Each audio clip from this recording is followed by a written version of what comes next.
हाँ, तो उसमें हम लोगों ने क्या क्या देखा था 7वें और 8वें अध्याय में, इसको हम पहले देख लें। हम लोगों ने सबसे पहले ये जाना कि भगवान क्या कहते हैं। बड़ा ही अच्छा श्लोक था वहां पर, एक श्लोक ये कहता है कि बहुत जन्मों के अंतिम जन्म में, मैं सबको म्यूट कर रही हूँ, है ना, सारे लोगों को।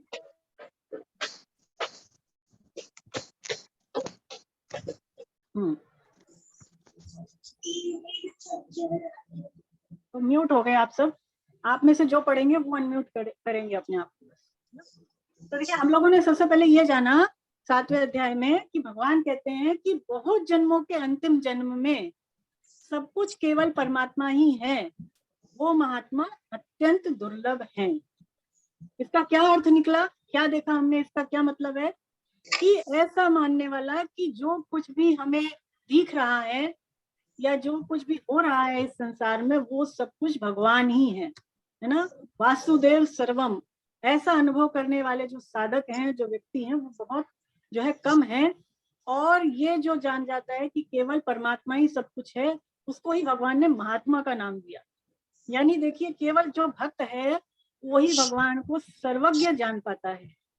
भगवान सबको दिखते तो हैं, लेकिन भगवान कितना है, कैसे है, ये केवल भक्त ही जान सकता है। और भक्त भी कब जान सकता है, जब भगवान की उसके ऊपर कृपा हो जाए, तभी वो भगवान को जान पाएगा, है ना। और जितना जनाना चाहेंगे भगवान, तो भगवान को वो उतना ही जानेगा ना, क्योंकि भगवान का तो कोई अंत नहीं है। भगवान तो असीम है, अनंत है, तो वो उतना ही जान पाता है। और अगली बात जो भगवान ने बताई कि जो सकाम भाव रखने वाले जो साधक होते हैं, वो किसके शरण होते हैं, देवी देवताओं की शरण। तो देवी देवताओं की शरण होने से हमें क्या क्या लाभ है, क्या क्या इसकी हानि है, वो हम लोगों ने देखा। तो देवी देवताओं की शरण जो होते हैं, उनको भगवान ने अल्प बुद्धि वाला, तुच्छ बुद्धि वाला भी कहा। क्यों कहा, क्या कारण है बताएं, याद करें।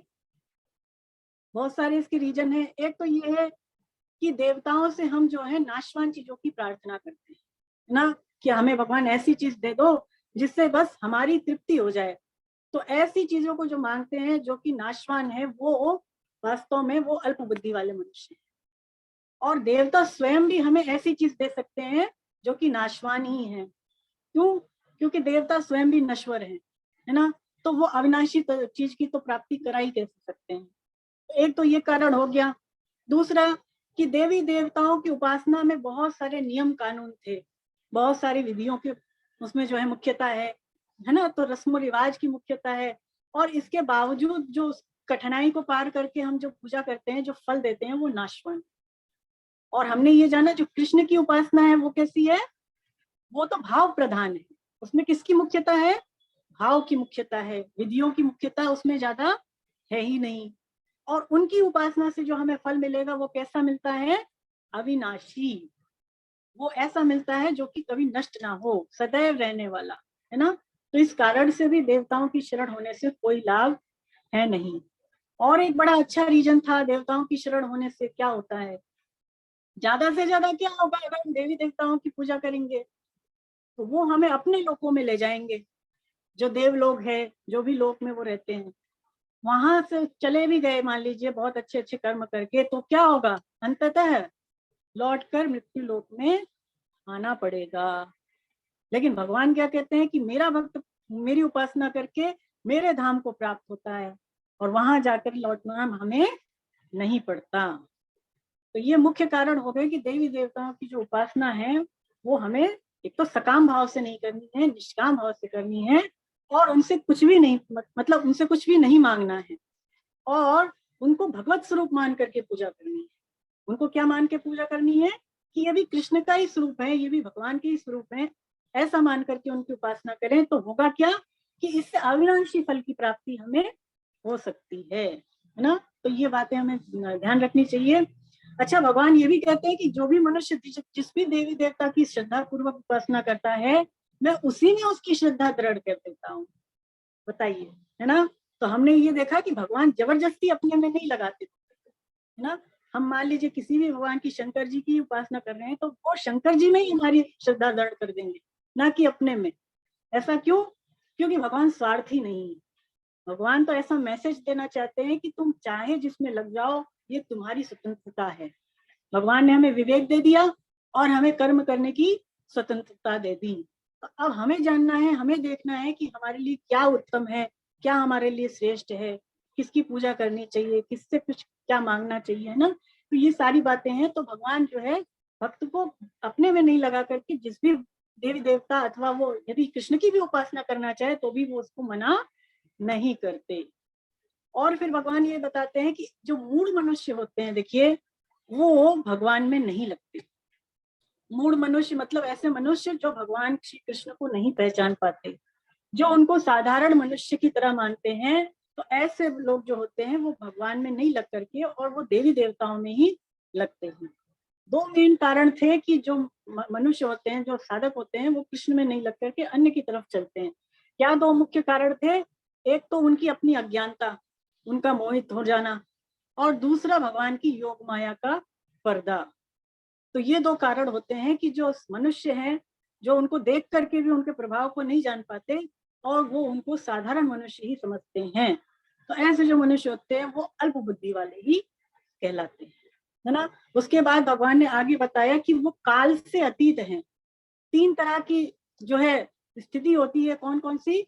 एक वर्तमान, एक भूत और एक भविष्य, है ना। तो भगवान क्या है? त्रिकालदर्शी है। त्रिकालदर्शी मतलब तीनों जो काल है वो उनके वश में है, वो तीनों को जानने वाले हैं। तो भगवान तो सबसे परे हैं, काल से परे हैं, समय से परे हैं, लेकिन वो हमें समझाने से के लिए ऐसा कहते हैं गीता में कि मैं भूत, वर्तमान और भविष्य को भी जानता हूँ। वस्तुतः भगवान के लिए सब कुछ वर्तमान ही है, लेकिन हम मनुष्यों को, साधकों को समझाने के लिए कहते हैं कि भूत, वर्तमान और भविष्य को भी मैं जो हूँ जानने वाला हूँ ना। तो ये बात भगवान से हम कहते हैं। और भगवान कहते हैं कि ऐसे जो मनुष्य हैं जो द्वंद्वों में से युक्त हैं। द्वंद्व मतलब गीता में जो द्वंद्व आए वो कई तरह के द्वंद्व हैं, और यहाँ पर इस अध्याय में, 7वें अध्याय में, द्वंद्व कैसे? राग और द्वेष। भगवान कहते हैं कि ऐसे जो मनुष्य जो राग द्वेष के वशीभूत होते हैं वो तो जन्म मृत्यु के चक्र में पड़ जाते हैं।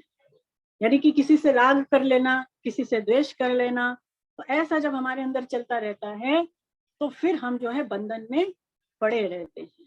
लेकिन भगवान आगे कहते हैं कि जो द्वंद्वों से रहित हो जाते हैं ऐसे मनुष्य जो है वो मेरा ही भजन करते हैं, है ना। तो इसके लिए जरूरी है कि निष्काम हो जाना। द्वंद्वों से मुक्त होने के लिए क्या चीज जरूरी है? सबसे ज्यादा कि कामना ना रहे, क्योंकि जब तक कामनाएं रहेंगी तो हमारे अंदर सुख और दुख ये भी बने रहेंगे, और सुख और दुख अगर रहेगा तो फिर इससे राग और द्वेष भी बने रहेंगे। इसीलिए जरूरी है कि निष्कामता हमारे अंदर आ जाए, हम ऐसा प्रयास करें ना। तो ऐसा होने से भगवान को जान भी जाएंगे और भगवान की प्राप्ति भी हम कर लेंगे। तो ये तो 7वें अध्याय में हमने बातें देखी। फिर 8वें अध्याय में जब हम आए तो 8वें अध्याय का क्या नाम है, क्या शीर्षक है? अक्षर ब्रह्म योग। अक्षर ब्रह्म योग, जैसे कि हमें नाम से ही पता चला कि इसमें भगवान ने बहुत तरह के अपने रूपों के बारे में बताया, जैसे कि सगुण साकार, निर्गुण निराकार, सगुण निराकार आदि आदि रूपों के बारे में भगवान हमें इस अध्याय में बताएंगे, बताया भी इन्होंने। तो सबसे पहले देखिए उन्होंने 6 शब्दों के बारे में बताया, जिसका कि वर्णन उन्होंने 7वें अध्याय के अंत में ही कर दिया था। कौन कौन से वो 6 शब्द थे? ब्रह्म, अध्यात्म, कर्म, अधिभूत, अधिदैव और अधियज्ञ। तो हमने ये चीजें देखी थी ना पिछली बार की, ये क्या होती हैं, ब्रह्म क्या होता है ना, अधिभूत किसको कहते हैं, अधिदेव किसको कहते हैं। तो इसी को लेकर के देखिए 8वें अध्याय के आरंभ में अर्जुन प्रश्न करते हैं, 7 प्रश्न करते हैं, और भगवान इसका उत्तर जो है 8वें अध्याय के आरंभ में ही। और उन्होंने क्या बताया इसमें कि मैं ही अधियज्ञ हूँ। यानी जो भगवान विष्णु हैं वो अपने आप को, स्वयं को ही क्या बताते हैं कि मैं ही अधियज्ञ हूँ। और उन्होंने इस अध्याय में अपनी प्राप्ति के 2 मार्ग भी बताए, 2 तरीके बताए जिससे कि हम उन्हें प्राप्त कर सकते हैं। कौन कौन से 2 तरीके बताए इस अध्याय में? एक तो भगवान कहते हैं कि अंत काल में शरीर छोड़ने से पहले मेरा स्मरण करके ना, अंत काल में शरीर छूटने से पहले यदि मेरी स्मृति हो जाएगी तो तू मुझे ही प्राप्त हो जाएगा। और फिर बाद में अर्जुन से क्या कहते हैं 7वें श्लोक में कि तू सब समय मेरा स्मरण कर और युद्ध भी कर। यानी मन और बुद्धि को भगवान में अर्पण करके कर्तव्य कर्म करते रहे तो भी अंत समय में कृष्ण की प्राप्ति हो जाएगी। तो 2 तरह से हम कृष्ण जी को प्राप्त कर सकते हैं ना। तो दूसरा वाला तरीका सहज है, यानी कि सब समय में भगवान को याद रखें, मन को भगवान में लगाएं और बुद्धि से भगवान की प्राप्ति का दृढ़ निश्चय करें। तो ये ऐसा करेंगे तो अंत समय में भगवान याद आएंगे ही।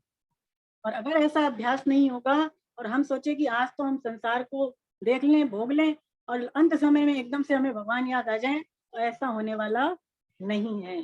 क्योंकि जो आपकी अभी जीवन चर्या है, जैसा आपका जीवन अभी है, इसी का स्मरण अंत समय में होगा। अंत समय में भक्ति नहीं होती है, भक्ति की शुरुआत आज अभी से हो सकती है ना। तो अभी से अगर प्रयास करेंगे, आप प्रयासरत रहेंगे, तो अंत समय में निश्चित रूप से भगवान की स्मृति रहेगी आप ना। और भगवान क्या कहते हैं कि मुझे प्राप्त करने से फिर क्या लाभ होता है, मुझे यदि प्राप्त कर ले अंत समय में याद करके, तो इससे उसका आवागमन छूट जाता है, उसका संसार में आने जाने का जो चक्र चल रहा है अभी, भव चक्र, वो समाप्त हो जाता है।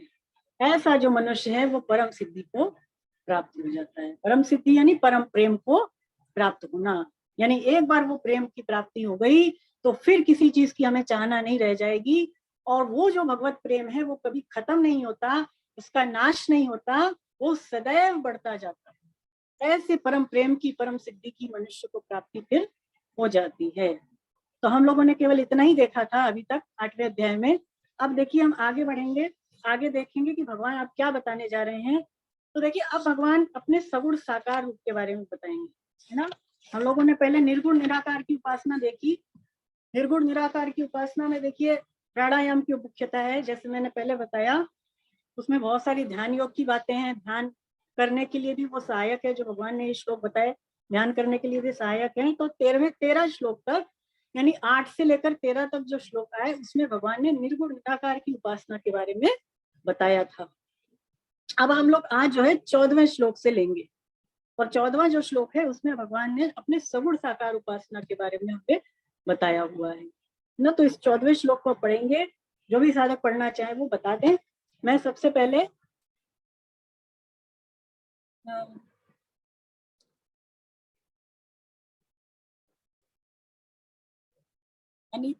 अनीता गोयल मैडम आप ही पढ़े पहले, उसके बाद उषा गुप्ता मैडम पढ़ेंगे।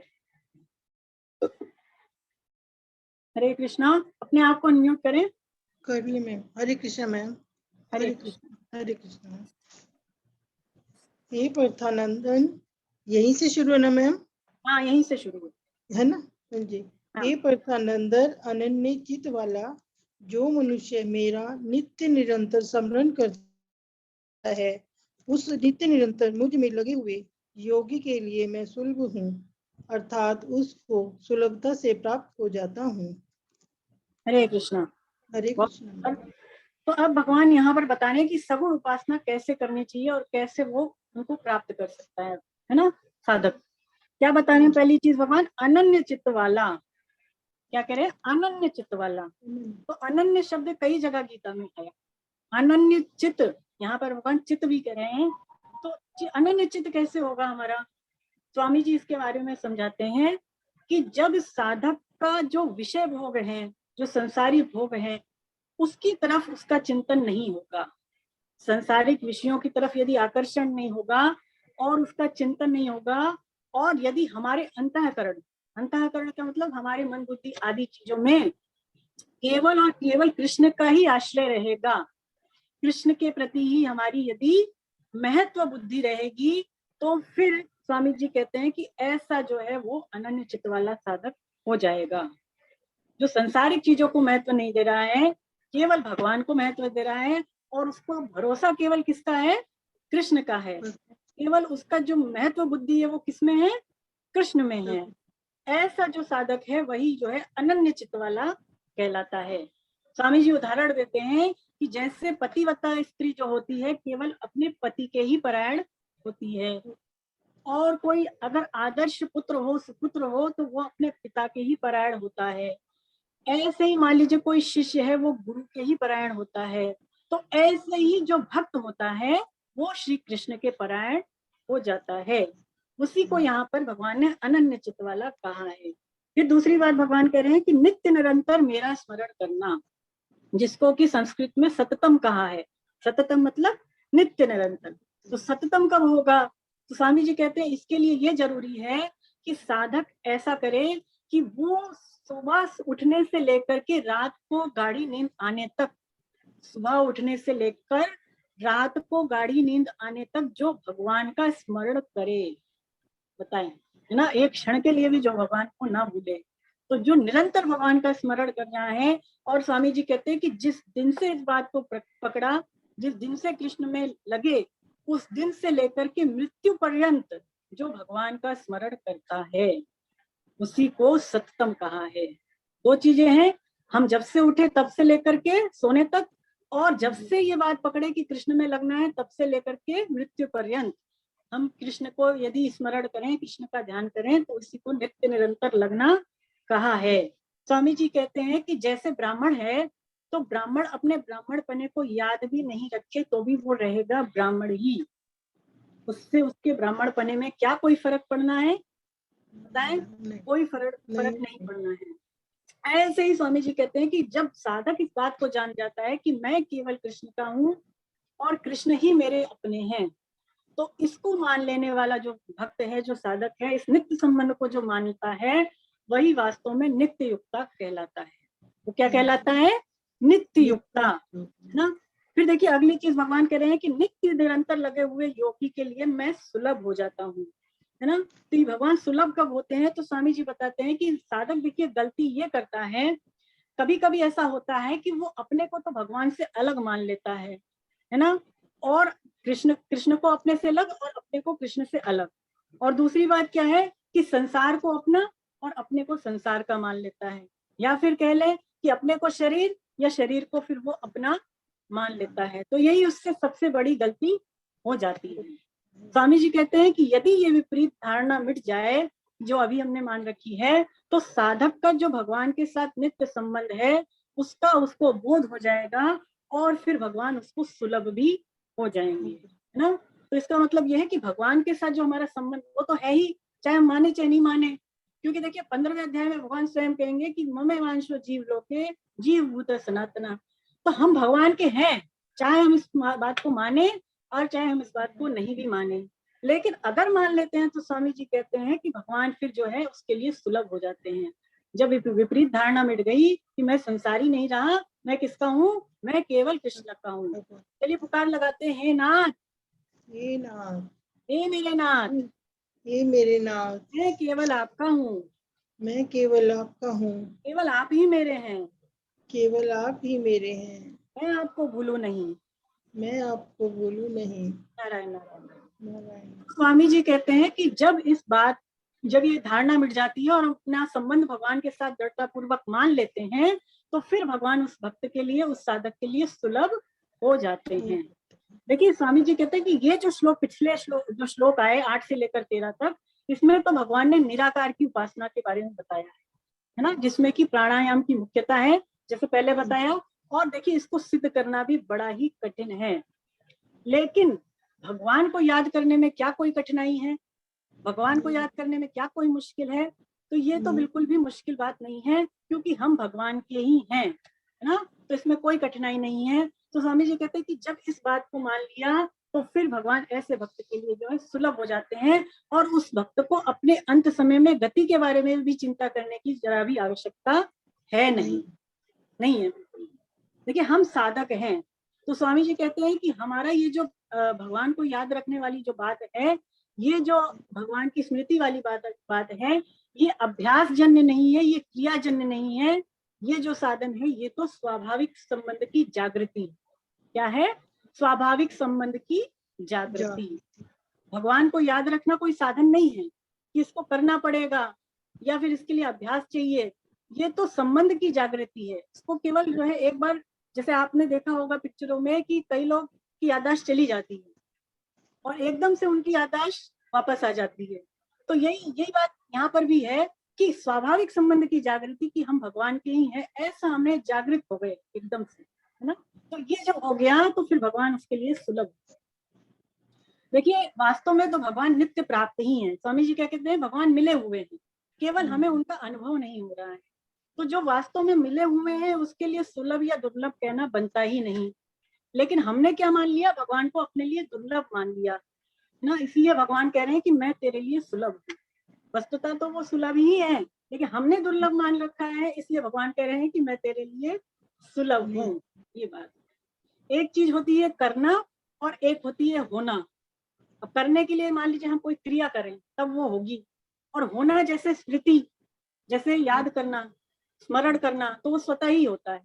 तो स्वामी जी कहते हैं कि स्मरण में जो मुख्य खास कारण है वो अपनापन है। जब हमारे किसी के प्रति अपनापन हो जाता है तो फिर क्या होता है, उसके प्रति प्रेम हो जाता है। प्रेम होने के बाद देखिए स्मरण करना नहीं पड़ता, स्वतः ही स्मरण होने लग जाता है। हाँ, ये चीज भगवान के साथ भी है कि ये जो संबंध है इसको यदि जान लिया तो भगवान को याद करना नहीं पड़ेगा, स्वतः ही भगवान याद आएंगे। और फिर ऐसे भक्त के लिए भगवान कहते हैं कि मैं उसको सुलभ हो जाता हूँ। चलिए आगे पढ़े अगला श्लोक, 15वां श्लोक। मैं ही पढ़ मैम, हाँ मैं पढ़िए। ही पढ़ दूं, मैं पढ़ दूं। हाँ, महात्मा लोग मुझे प्राप्त करके दुखालय अर्थात दुखों के घर और आश्वत अर्थात निरंतर बदलने वाले पुनर्जन्म को प्राप्त नहीं होते, क्योंकि वे परम सिद्धि को प्राप्त हो गए हैं, अर्थात उनको परम प्रेम की प्राप्ति हो गई है। हे अर्जुन, ब्रह्म लोक सभी लोग चलिए अच्छा पढ़ पुनरावृत्ति दीजिए, वाले हैं, अर्थात वहां जाने पर पुनः लौट कर संसार में आना नहीं पड़ता।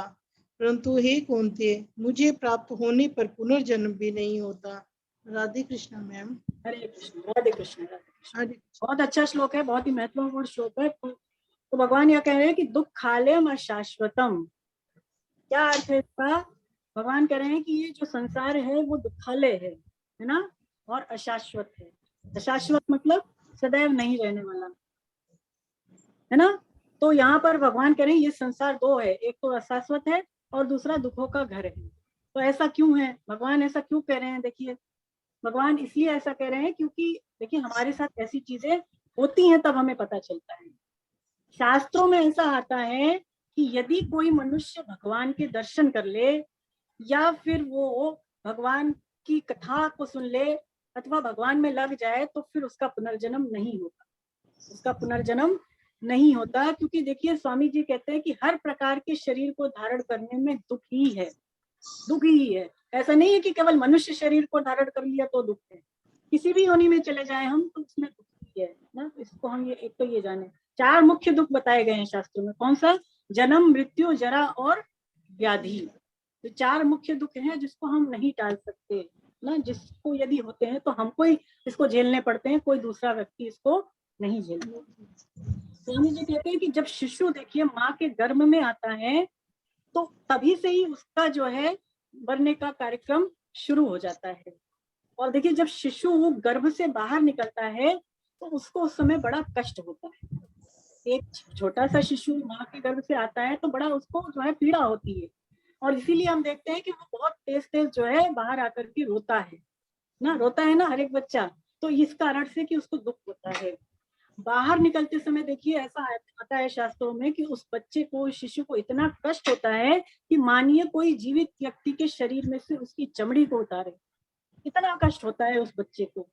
लेकिन वो जो शिशु होता है वो उसको कहने में असमर्थ होता है, वो अपनी पीड़ा को व्यक्त करने में असहाय होता है, और इस कारण से वो जो है नहीं बता पाता। अच्छा, उसके बाद जब वो पलता है तो भी उसको बड़ा कष्ट होता है। देखिए जब पलता है तो उसको बहुत सारे कष्ट, जैसे भूख लगी है बच्चे को तो वो कैसे बताएगा, वो क्या बताएगा। और मान लीजिए उसको मच्छर काट ले, कोई चीज उसको चुभ रही है तो भी बच्चा नहीं बता सकता, नहीं बोल सकता। तो पलते समय भी उसको बड़ा ही कष्ट होता है। इसी तरह से मान लीजिए थोड़ा और बड़ा हो गया तो फिर उसको खेलने कूदने की भी इच्छा होती है। अब खेल कूद में हर एक बच्चे को हर चीज मनपसंद नहीं मिलती, तो मनपसंद चीज नहीं मिलेगी तब भी बच्चे को इसके अलावा स्वामी जी कहते हैं थोड़ा और बड़ा हो गया तो उसको पढ़ाई लिखाई करनी पड़ती है, और पढ़ाई लिखाई में भी देखिए बच्चे को बड़ा ही तो बहुत ज्यादा कष्ट है ना। कितना सारा हम प्रेशर बच्चों के ऊपर डालते हैं, बच्चों का जीवन तो बचपना तो उसमें रहा ही नहीं। देखिए जब बच्चे पढ़ते हैं तो किसी के कंट्रोल में रह करके पढ़ते हैं, शासन में रह करके पढ़ते हैं, तो शासन में रह करके बेचारों को डर डर के पढ़ना पड़ता है पढ़ाई के समय बड़ा ही उनको कष्ट सहना पड़ता है। और कुछ विद्यार्थी, स्वामी जी कहते हैं, यदि परीक्षा में फेल हो जाते हैं तो वो तो आत्महत्या तक कर लेते हैं ना। तो इसका मतलब बचपना भी जो है आजकल दुखों से भरा ही है। तो इस तरह से देखा जाए तो फिर बचपन में कोई सुख मिला नहीं। युवा अवस्था में आ गए तो स्वामी जी कहते हैं युवा अवस्था में आने पर यदि किसी का मनपसंद विवाह ना हो तो उसको बड़ा कष्ट होता है।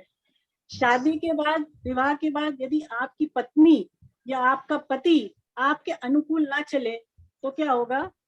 आपको दुख होगा ना। तो बड़ा ही आपको दुख होता है ना? और आजकल तो बहुत जल्दी जल्दी देखिए परिवार अलग हो जाते हैं, छोटी छोटी बातों में डाइवोर्स हो जाता है। तो ये सब बड़ा ही विपरीत चलन चल गया है ना। तो इसका मतलब ये है कि वैवाहिक जीवन भी किसी का जो है सुखपूर्वक नहीं है। फिर आगे चले, जब युवावस्था को पार कर ली तब क्या आई? वृद्धावस्था आ गई। तो वृद्धावस्था भी कोई सुख तो है नहीं। स्वामी जी कहते हैं कि वृद्धावस्था आने पर देखिए शरीर पर रोगों का आक्रमण हो जाता है, शरीर असहाय हो जाता है, असमर्थ हो जाता है। बुढ़ापे में घर वालों के अपशब्द भी सुनने पड़ते हैं, उनका आश्रय लेने से उनके अपशब्द भी सुनने पड़ते हैं। तो इस तरह से जो हमारी वृद्धावस्था है उसमें भी दुख ही दुख है ना। इतना ही नहीं, केवल मनुष्यों का ही नहीं, स्वामी जी कहते हैं कि पशु पक्षियों का जो जीवन है वो भी बड़ा कष्टप्रद है। पशु पक्षियों को भी देखिए बरसात, गर्मी आदि जो चीजें हैं, भूख प्यास सहनी पड़ती है। तो इसी तरह से किसी भी योनि में चले जाएं दुख ही दुख है। इसीलिए भगवान ने पुनर्जन्म को क्या कहा? दुख खालय ना। किसी भी तरह से जन्म लेना, बार बार जन्म लेना, पुनरुपि जन्म पुनरुपि मरणम, है ना, जैसे शंकराचार्य जी कहते हैं। तो किसी भी प्रकार के शरीर को धारण करने में दुख ही है, इसलिए भगवान ऐसा कह रहे हैं। देखिए भगवान के जो भक्त होते हैं, लेकिन जो भगवान के प्रेमी भक्त होते हैं अथवा जो संत महात्मा होते हैं, वो लेकिन जब इस धरती पर आते हैं, जब उनका जन्म होता है तो स्वामी जी कहते हैं लेकिन वो दुखालय नहीं, वो जो है अशाश्वत नहीं होता, क्योंकि उनका वो जो जन्म है वो कर्मजन्य नहीं होता। यानी कर्म करने का वो फल नहीं है जन्म मिलना। किनका? कि जो भगवान के प्रेमी भक्त हुए, है ना, या फिर ज्ञानी भक्त कह लें, या फिर जो संत, भगवत प्राप्त संत हैं, है ना, जीवन मुक्त पुरुष हैं, उनका जो जन्म होता है वो भगवत इच्छा से होता है। इसी कारण से न तो वो अशाश्वत होता है और ना ही वो दुखालय होता है, दुखों से भरा भी वो नहीं होता। जैसे भगवान कहते हैं ना, यदा यदा ही धर्मस्य ग्लानिर्भवति भारत, तो जब जब धर्म की हानि होगी तब तब मैं अपने आप को सगुण साकार रूप में प्रकट करूंगा। तो ऐसे ही भगवान के अवतार काल के समय उनके जो भक्त होते हैं, वो भी जो उनके पार्षद होते हैं, वो उस समय धरती पर आते हैं। स्वामी जी कहते हैं कि भगवान श्री कृष्ण ने गीता में भक्ति की अपनी बहुत ज्यादा विशेष महिमा कही हुई है। देखते ही हम कि कह रखी है भगवान ने। और उन्होंने ये भी कहा पिछले अध्याय में, जैसे उन्होंने कहा कि बहुत जो मनुष्य है उनमें से कोई बिरला ही मेरे में लगता है, ऐसे भगवान ने कहा। और भगवान ने यहाँ पर इस अध्याय में कहा लेकिन जो भक्त हैं उनके लिए तो मैं सुलभ हूँ, भक्तों को मैं सुलभता से प्राप्त हो जाता हूँ, है ना। तो इसका मतलब यह है कि गीता में भगवान ने केवल भक्त के लिए ही अपने आप को सुलभ बताया, और भक्तों के लिए ही देखिए ये संसार दुखालय नहीं है ना। केवल संसारी मनुष्य के लिए तो दुखालय है, लेकिन भक्तों के लिए संसार दुखालय नहीं है। क्यों? क्योंकि वो इसको कृष्ण का ही स्वरूप मानते हैं। स्वामी जी कहते हैं कि देखिए जब हम लोग 7वें अध्याय में थे उस समय देखिए 19वें श्लोक में भगवान ने ये कहा कि इस संसार कृष्ण का स्वरूप है। वहां पर भगवान ने ऐसा कहा ना कि कृष्ण, संसार तो मेरा ही स्वरूप है। और अब यहाँ इस वाले श्लोक में भगवान,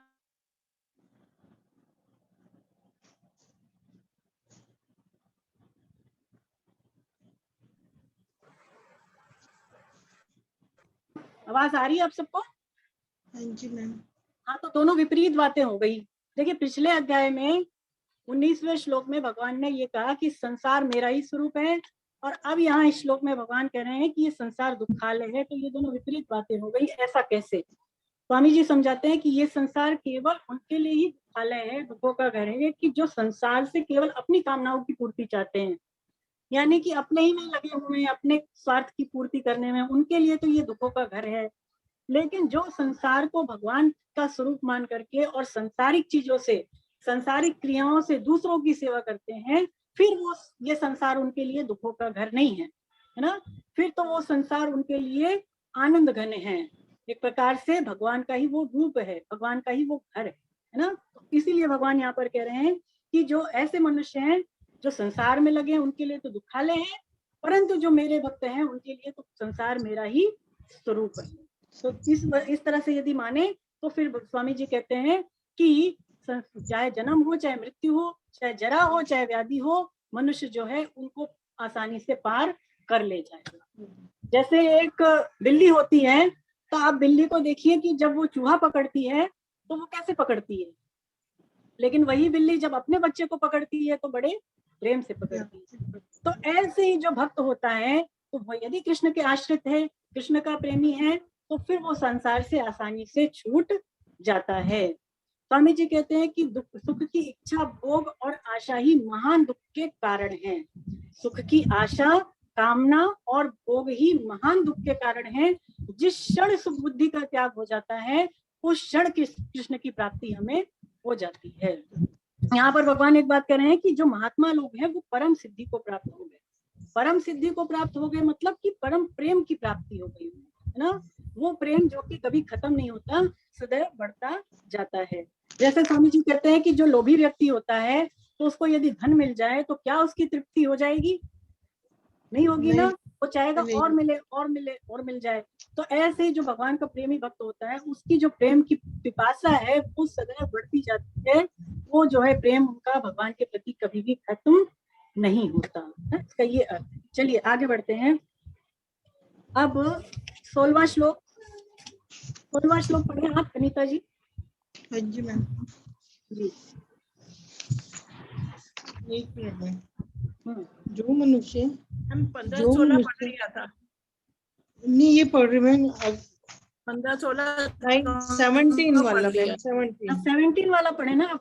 हाँ जी वही पढ़ रहे पढ़ लिया ना। हाँ सॉरी लेकिन 17 16 की हरे कृष्णा में। तो देखिए 16 भगवान कह रहे हैं कि ब्रह्मलोक तक के सभी लोग पुनरावर्ती वाले हैं और वहां जाने पर संसार में लौटकर आना पड़ता है, परंतु मुझे प्राप्त होकर के इस संसार में लौटकर नहीं आना पड़ता।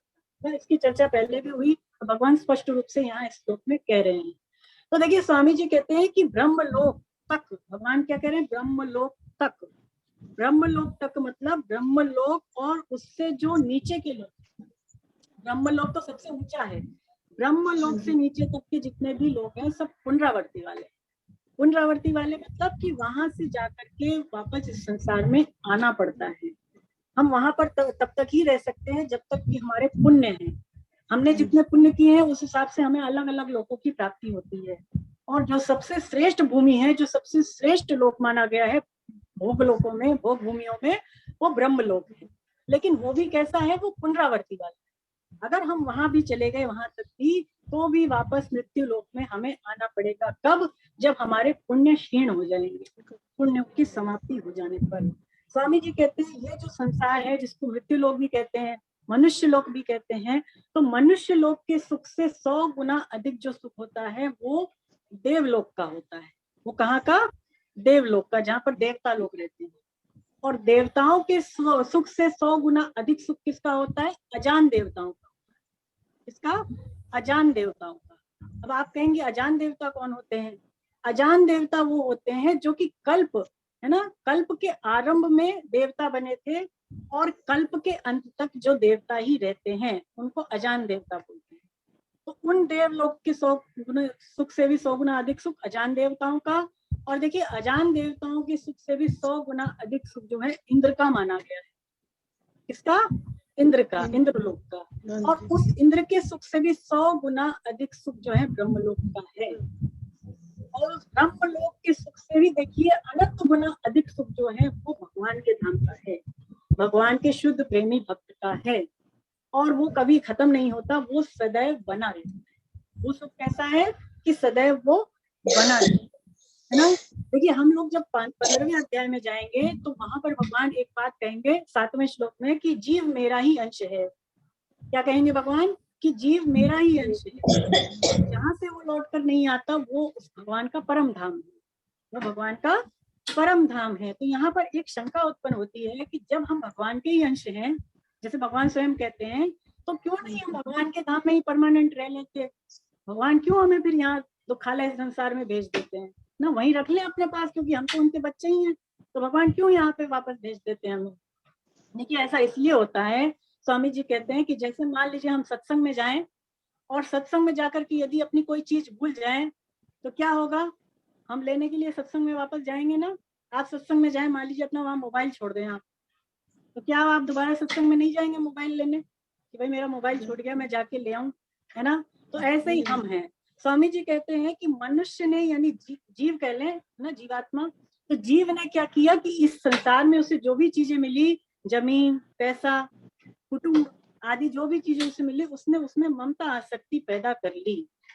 तो इसी कारण से होता यह है कि मृत्यु के बाद जब शरीर छोड़ते हैं तो फिर वापस लौटकर इस संसार में आना पड़ता है।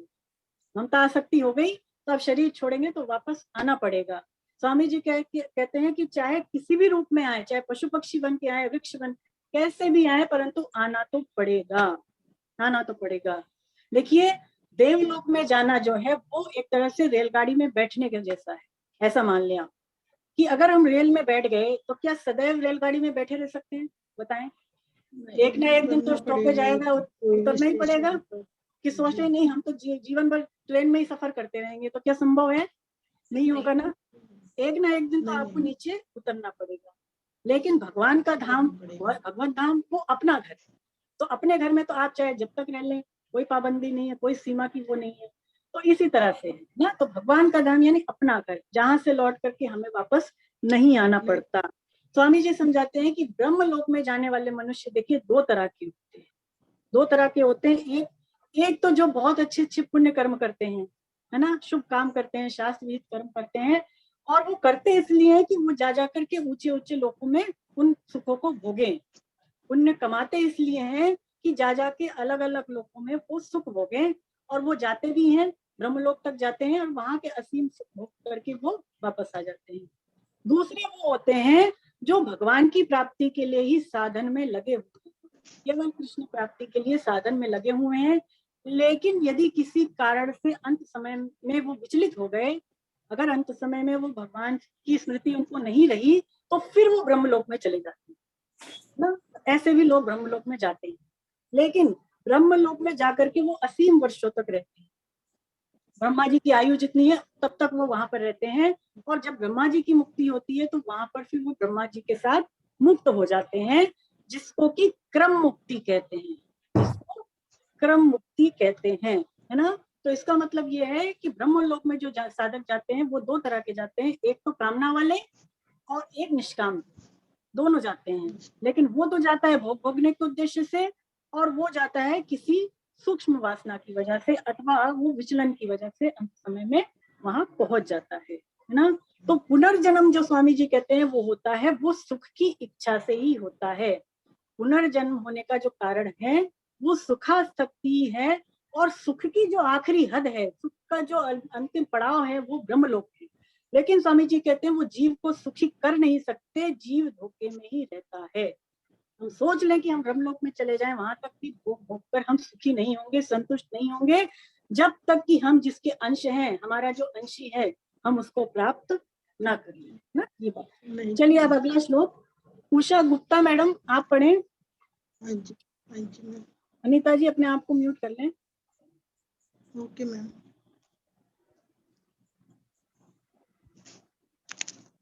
जो मनुष्य, हाँ आवाज आ रही मैडम? आ रही है। जो मनुष्य ब्रह्मा के 1000 चतुर्युगी वाले एक दिन को और 1000 चतुर्युगी वाली एक रात्रि को जानते हैं, वे मनुष्य ब्रह्मा के दिन और रात को जानने वाले हैं। ब्रह्मा के दिन के आरंभ काल में अव्यक्त, बस यही तक पढ़े जी है ना, आप 17वें को ही पढ़े। हाँ जी ठीक है। इसमें तीनों एक साथ दिया है, पढ़ लें, या तो आपकी जैसी इच्छा, आप तीनों ही पढ़ने चलिए।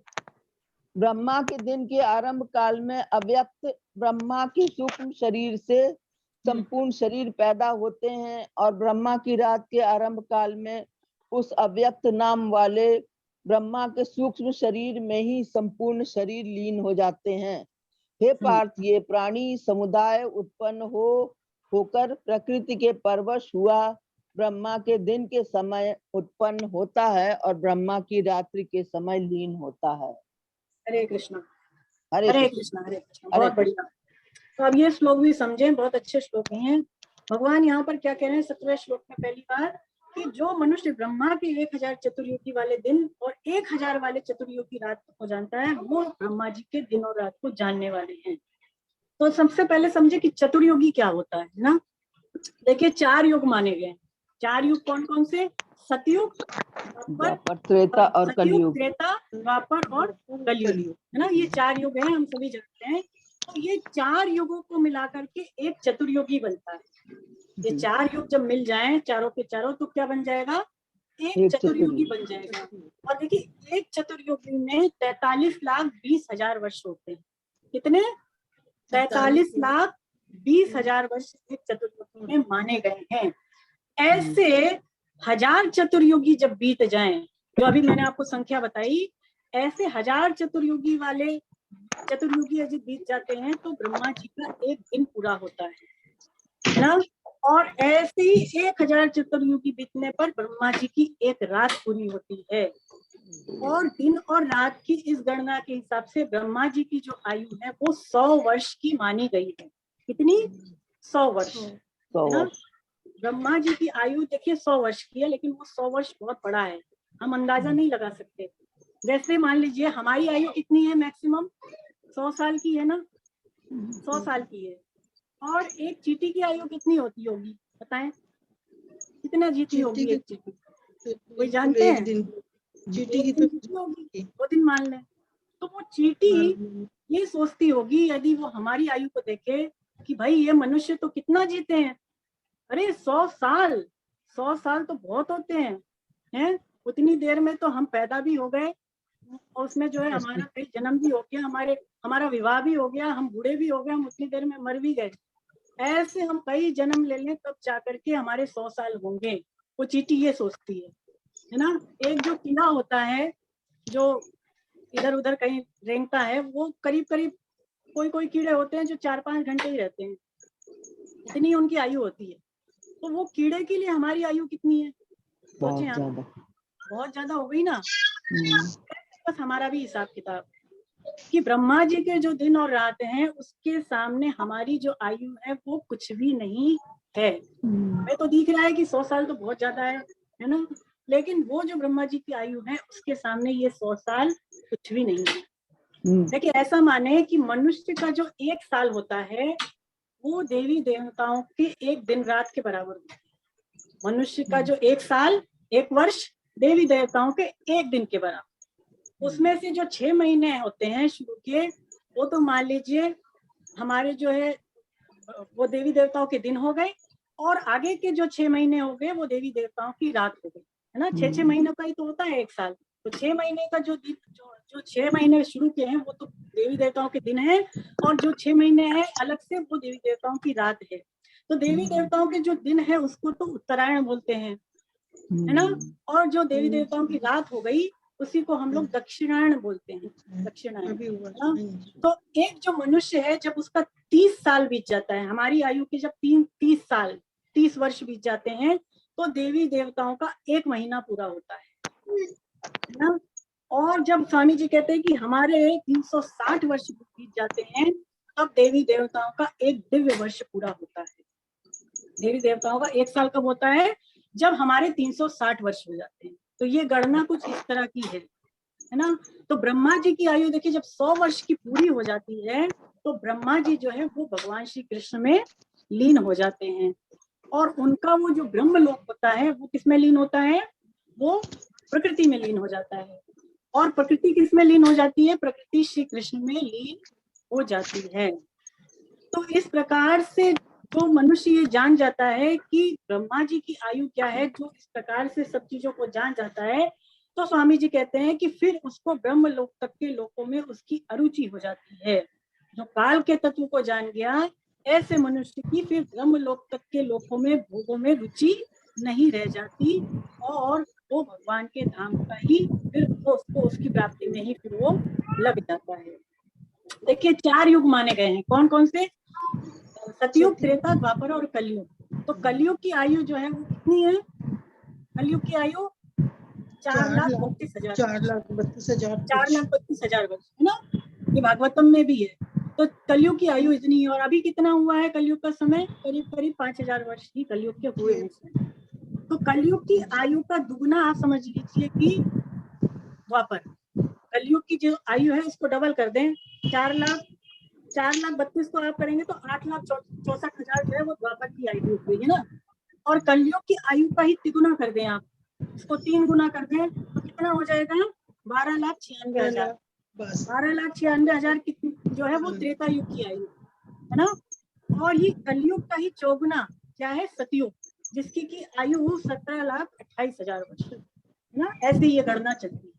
यानी सबसे बड़ा जो है, सबसे जो आयु बड़ी है वो है सतयुग की, उससे कम जो है त्रेता की, उससे कम जो है द्वापर की, और सबसे कम जो आयु है वो कलयुग है ना। इसको आप मल्टीप्लाई कर दें 2 से, फिर 3 से, फिर 4 से, तो आपको पता चल जाएगा किस युग की कितनी आयु है ना। तो ऐसे 4 युगों के बीत जाने पर, कलयुग, द्वापर, त्रेता और सतयुग, ये 4 युगों के बीतने पर देवताओं का एक दिव्य युग होता है, जिसमें कि 43,20,000 वर्ष होते हैं ना। तो इसको ऐसे समझें।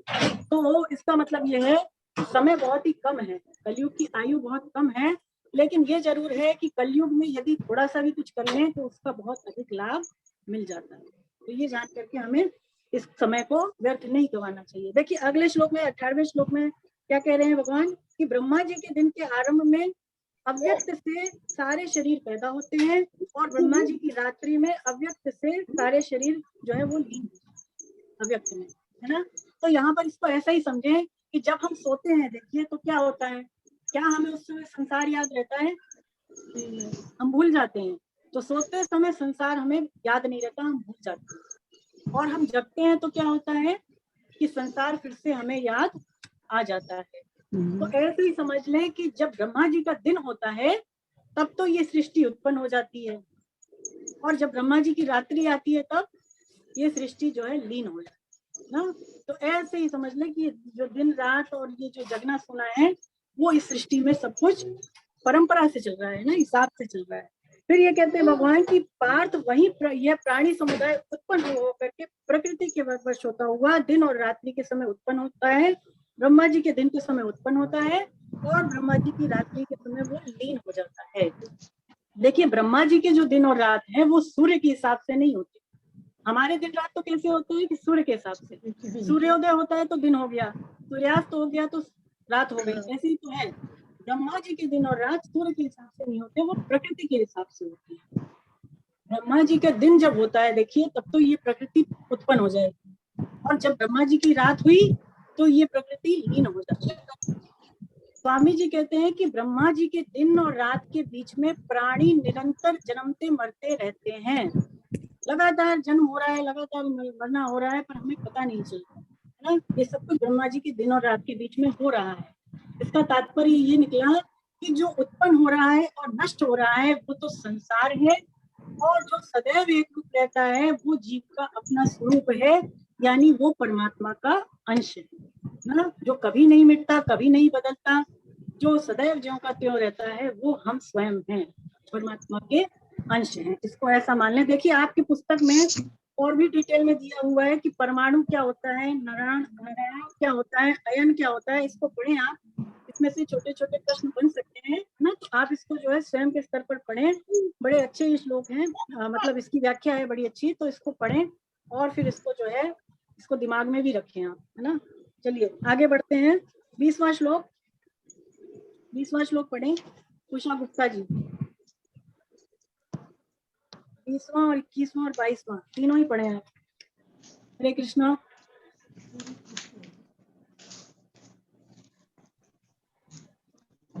उषा गुप्ता जी। अच्छा जी, जी पढ़ती हूँ। पढ़िए।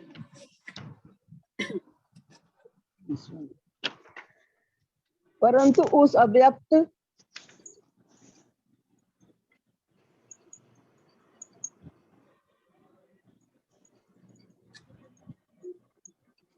हाँ पढ़िए।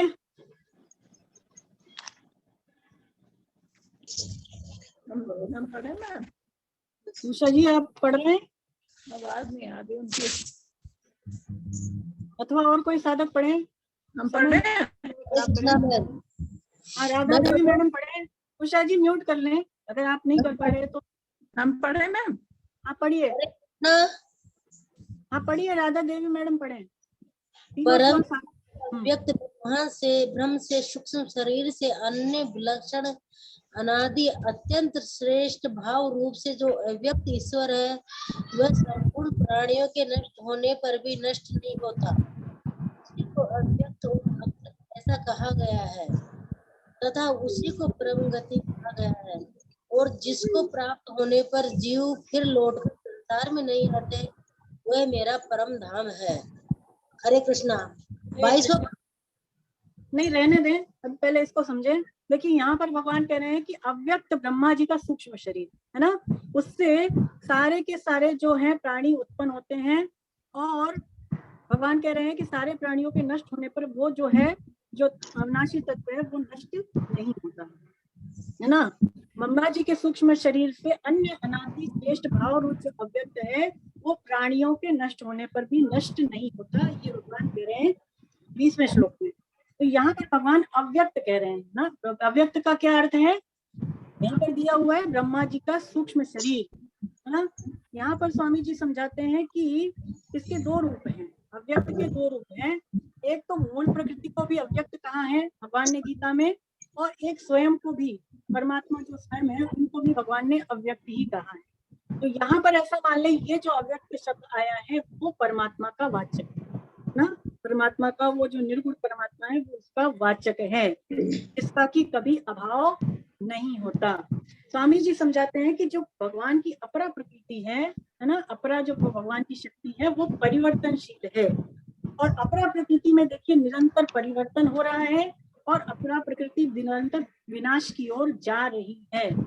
लेकिन जो भगवान की परा प्रकृति है, जैसे 7वें अध्याय में भी हमने जाना कि वो तो ना अविनाशी है जिसका कभी नाश नहीं होता, और ना ही उसमें कोई परिवर्तन होता है।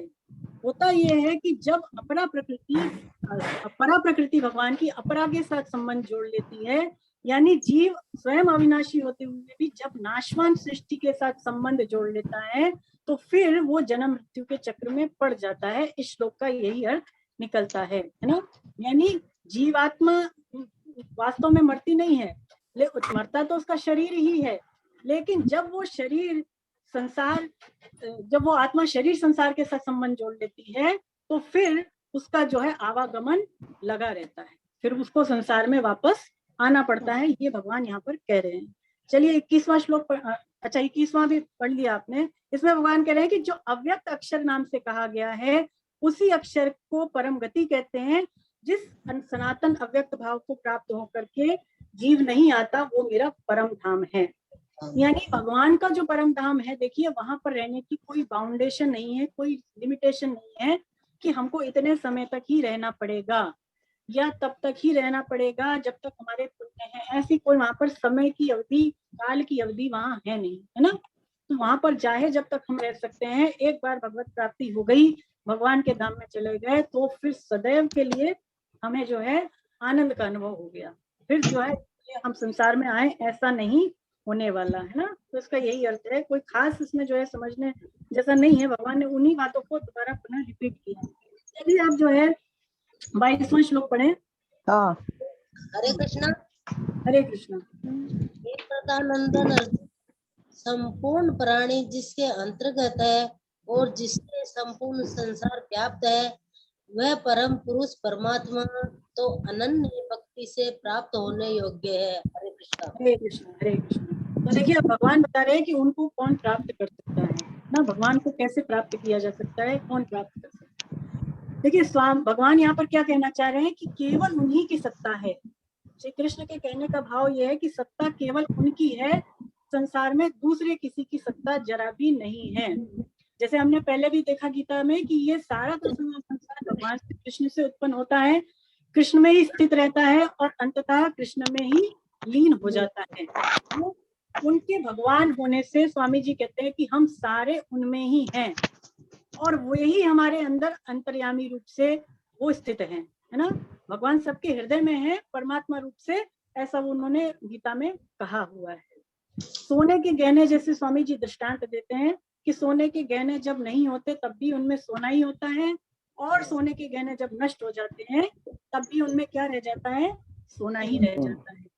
लेकिन जब तक स्वामी जी कहते हैं कि हमारी दृष्टि सोने के नाप, तोल, आकृति आदि चीजों पर रहेगी तो तत्व से इसमें सोना है, ये बात हमें समझ में नहीं आती। तो स्वामी जी कहते हैं इसी तरह से संसार में सर्वत्र केवल कृष्ण ही व्याप्त है। केवल कृष्ण ही पहले थे, अभी भी कृष्ण है, और आगे भी जब संसार नहीं रहेगा तभी कृष्ण रह जाएंगे। लेकिन जब हम संसार को ऊंचा नीचा, छोटा बड़ा, अनुकूल प्रतिकूल मानते रहेंगे तब तक हमारी सब तरफ कृष्ण की है, इस तरफ दृष्टि नहीं जाएगी ना। इसका ये अर्थ है कि ऐसे जो परमात्मा है, जो ऐसे व्यक्ति हैं जो सर्वत्र भगवान को देखने वाले हैं, भगवान कहते हैं कि वो उनको प्राप्त हो जाते हैं। अनन्य भक्ति, अनन्य भक्ति का क्या अर्थ है? स्वामी जी इसका भाव ये देते हैं कि भक्ति को अनन्य कहने का भाव ये है कि भक्ति के साथ जरा भी जड़ता का संबंध, अहम का संस्कार या अपने मत का संस्कार नहीं होना चाहिए। अनन्य भक्ति कब कहलाएगी? जब जरा भी जड़ता का अंश हमारे अंदर नहीं होगा, अहमता का हमारे अंदर संस्कार नहीं होगा, अपने मत का संस्कार नहीं होगा, तो ऐसा जो अनुभव करने वाला है कि सब कुछ कृष्ण ही है, वही वास्तव में अनन्य भक्ति का अधिकारी कहलाता है ना। तो इसका मतलब यह है कि यदि ये मान लिया जाए कि सब तरफ केवल कृष्ण ही कृष्ण है, सारी क्रियाओं में, सारे व्यक्तियों में, सारी वस्तुओं में यदि ये मान ले कि कृष्ण ही कृष्ण है, तो हम जो कुछ भी कर रहे हैं, मान लीजिए कोई भी काम कर रहे हैं, तो फिर वो सारा का सारा भगवान की पूजा ही है। कुछ भी करें फिर ना, फिर वो साधन जो है अलग से करने की आवश्यकता नहीं है, फिर जो कुछ भी हम करेंगे वो क्या हो जाएगा? भगवान की पूजा ही हो जाएगी, भगवान की वो सेवा ही हो जाएगी। इसके ये कहने का भाव निकलता है ना। जैसे कि गोपियां थी, जैसे गोपियां सारे कामों को करती हुई कृष्ण में ही लगी रहती थी, तो अलग से क्या उन्होंने कोई पूजा जब तक किया बताया? क्या उन्होंने अलग से कोई स्वाध्याय किया, अलग से उन्होंने ध्यान किया? कुछ नहीं किया। लेकिन उन कर्मों को करते करते, स्वाभाविक कर्मों को करते करते वो कृष्ण को प्राप्त हो गई। तो वही बात है कि सारी की सारी हमारी जो क्रिया है फिर वो भजन हो जाएगी, सारे के सारे काम हमारे साधन हो जाएंगे ना। ये भगवान यहाँ पर कहें अनन्य भक्ति। अनन्य भक्ति मतलब कृष्ण को याद रखते हुए सब काम को करना।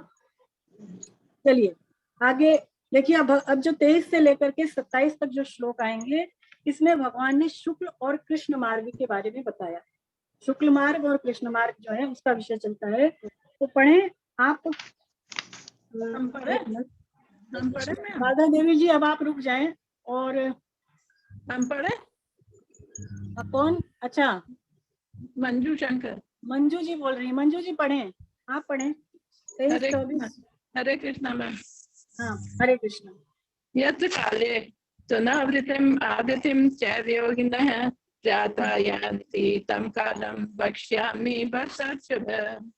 परंतु हे फलपंचों में शेष अर्जुन, जिस काल अर्थात मार्ग में शरीर छोड़कर गए हुए योगी अनावृत्ति को प्राप्त होते हैं, अर्थात पीछे लौटकर नहीं आते, और जिस मार्ग में गए हुए आवृत्ति को प्राप्त होते हैं अर्थात पीछे लौटकर आते हैं, उस काल को अर्थात दोनों मार्गों को मैं कहूँगा। हरे कृष्णा मैम। हरे कृष्ण हरे कृष्ण। देखिए वैसे तो आपकी किताब में ये स्पष्ट दे रखा है, पढ़ने मात्र से समझ में आता है, फिर भी समझते हैं। देखिए पहले भगवान ने हमें अलग अलग गतियों के बारे में बताया है ना, कि कहाँ पर कौन मनुष्य जाता है। अब भगवान हमें जो है मार्ग के बारे में बता रहे हैं, अलग अलग मार्ग के बारे में भगवान हमें बता रहे हैं। 2 तरह के मार्ग होते हैं। देखिए 2 तरह के मार्ग माने जाते हैं, एक तो शुक्ल मार्ग और एक कृष्ण मार्ग। कौन कौन से? शुक्ल पक्ष कहते हैं जिसको, और कृष्ण पक्ष, है ना। तो शुक्ल पक्ष को तो उत्तरायण बोलते हैं, और जो कृष्ण पक्ष होता है उसको दक्षिणायण बोलते हैं। ऐसी धारणा है लोगों की, ऐसी मान्यता है कि यदि कोई दिन में मरता है जिसको कि उत्तरायण बोलते हैं, तो वो तो मुक्त हो जाता है, ऐसी हमारी सोच है। और ऐसा मानते हैं यदि कोई रात में मरे, दक्षिणायण में मरे, तो वो मुक्त नहीं होता, वो फिर आवागमन में पड़ जाता है, ऐसी सोच है ना। तो यहाँ पर जो देखिए भगवान ने गीता में शुक्ल और कृष्ण पक्ष जो बताया है, वो हमारे कृष्ण और शुक्ल पक्ष नहीं है जो हम समझते हैं कैलेंडर के हिसाब से, पूर्णिमा या अमावस, है ना, उसके बाद आने वाले जो पक्ष हैं उनके बारे में नहीं है। ये अलग तरह के शुक्ल और कृष्ण पक्ष है ना। तो ऐसी धारणा बिल्कुल भी नहीं है कि कोई दिन में मरेगा तो मुक्त हो जाएगा, अथवा कोई रात्रि में मरेगा तो उसकी मुक्ति नहीं होगी, ऐसी बात बिल्कुल भी नहीं है। स्वामी जी कहते हैं कि भगवत प्राप्ति करने के लिए कोई भी काल, कोई भी योनि या कोई भी लोक बाधक नहीं है ना। भगवत प्राप्ति किसी भी काल के अधीन नहीं है, किसी भी जगह के अधीन नहीं है, किसी भी लोक के अधीन नहीं है ना, योनि के भी अधीन नहीं है। देखिए कबीरदास जी जो हैं, कबीरदास जी आप सभी जानते हैं उनके बारे में। तो कबीरदास जी के समय में ऐसे लोगों की धारणा थी कि भाई यदि कोई काशी में मर जाए तो काशी में मरने वाले को तो मुक्ति मिल जाती है, और एक जगह है मरघर, वहां पे यदि कोई मर जाए तो उसकी मुक्ति नहीं होती ना, वो मोक्ष का अधिकारी नहीं होता है, ऐसा माना जाता था। अब कबीरदास जी इस बात को नहीं मानते थे। कबीरदास जी भगवान के अनन्य भक्त, तो उन्होंने जब उनका अंतिम समय आया तो वो मरघर ही चले गए, मरघर गए इस बात को सिद्ध करने के लिए कि भाई अगर काशी छोड़कर कोई मरघर में भी मरे तो भी वो मुक्ति प्राप्त कर सकता है। क्यों? कि यदि उसने राम नाम का आश्रय ले रखा है, राम नाम रूपी जो कवच है, राम नाम रूपी जो शस्त्र है, यदि हम उसका सहारा लें तो चाहे कहीं भी रहे मुक्ति में कोई बाधा पड़ने वाली है नहीं, ऐसा हमें दृढ़ विश्वास होना चाहिए। कोई भी जगह बाधक नहीं है, कोई भी समय बाधक नहीं है, कोई भी योनि बाधक है ना।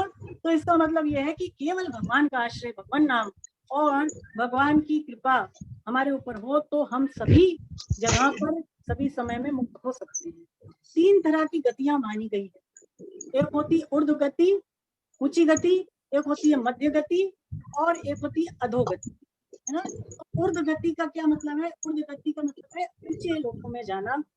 तो ऊंचे लोकों में 2 तरह के जीव जाते हैं, एक तो वो जो वहां पर जाकर के संसार में वापस आते हैं, और एक वो होते हैं जो वहां पर जाकर के संसार में वापस नहीं आते ना। यानी ऊर्ध्व गति जो है 2 तरह की होती है। 2 तरह की मतलब एक तो वो धाम जहां पर जाकर के हम आ जाएं, और एक वो धाम जहां पर जाकर के वापस ना आए। तो ऐसी जगहों पे जाने को ऊर्ध्व गति वाले जो है जगह मानी गई है। दूसरा होता है मध्य गति। मध्य गति मतलब मनुष्य लोक या पृथ्वी लोक कह लें। तो पृथ्वी लोक पर जो है मनुष्य जो आते हैं वो वही आते हैं जो सकाम भाव से जाते हैं, है ना। यदि हमने कामनाएं रखी हैं और यदि हमारी मृत्यु आ गई तो फिर हम वापस लौट करके मनुष्य लोक में आते हैं, है ना। और मनुष्य लोक में देखिए रजोगुण की प्रधानता है। हम जितने भी प्राणी हैं उनमें रजोगुण की मुख्यता है, रजोगुणी। और तीसरा है अधोगति। अधोगति में कौन जाते हैं? आसुरी प्रवृत्ति वाले। आसुरी प्रवृत्ति वाले यानी ऐसे कर्म जो करते हैं जो कि शास्त्र के विपरीत हैं, जो शास्त्र के अनुकूल नहीं है, ऐसे कर्म करने वाले, जो पाप कर्म करने वाले हैं, अधोगति में जाते हैं। हालांकि अधोगति की भी कई तरह की जो है गतियां होती हैं। अधोगति में भी जो है कई तरह की जो है हमें गति की प्राप्ति होती है, स्थिति की प्राप्ति होती है, उसके ऊपर ज्यादा चर्चा नहीं करेंगे। तो ये मान लें कि मनुष्य लोक से ही सारे लोगों के अधिकार हमें प्राप्त होते हैं। ये जो मनुष्य योनि है ये बड़ी ही दुर्लभ है। जैसे गीता के आरंभ में ही ये चर्चा हुई कि मनुष्य जन्म बड़ा दुर्लभ है ना। तो मनुष्य जन्म यदि मिल जाए तो मनुष्य को इसको जो है अपने कल्याण के लिए इसको लगाना चाहिए।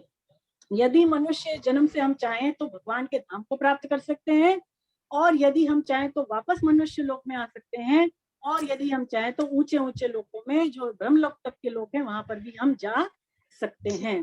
क्यों? क्योंकि भगवान ने इस मनुष्य जन्म में हमको विवेक दे दिया, कर्म स्वतंत्रता दे दी।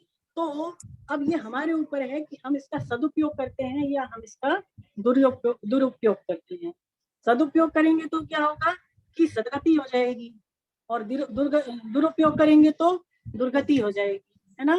तो इसका मतलब ये है कि मनुष्य जो जन्म है वो उस तरह की धार है, ऐसा भी कहते हैं। उस तरह की धार क्यों? कि जब कोई यदि उस तरह चलाए अपने ऊपर, तो यदि वो नौसिखिया है, उसको नहीं आता है, तो हो सकता है वो जब अपने ऊपर चलाए तो उसकी त्वचा ही कट जाए, है ना। और या होगा ये कि जो समझदार है वो अच्छे से करेगा तो वो उसका जो है अच्छे से उसका चेहरा साफ कर देगा। तो यही चीज है कि अगर कोई चीज का हम सही यूज करेंगे तब तो वो चीज सार्थक है, और यदि हम नहीं करेंगे तो वो चीज बेकार है ना, ये बात।